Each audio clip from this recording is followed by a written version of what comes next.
ఆషాఢమాసం వచ్చేటప్పటికి కొత్తగా పెళ్ళైనటువంటి దంపతుల్ని ఒక చోట ఉండొద్దు అంటారు.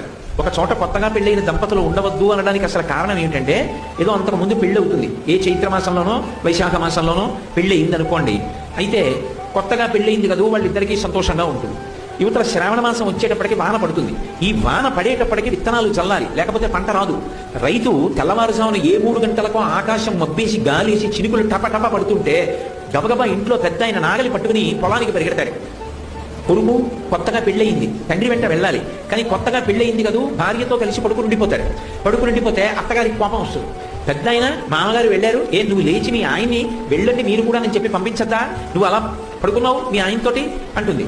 ఈ ఒక్క నెల ఆషాఢమాసంలో కానీ వాళ్ళిద్దరూ వేరుగా ఉన్నారనుకోండి, 6 నెలలు తినడానికి కావలసినటువంటి పంట వస్తుంది.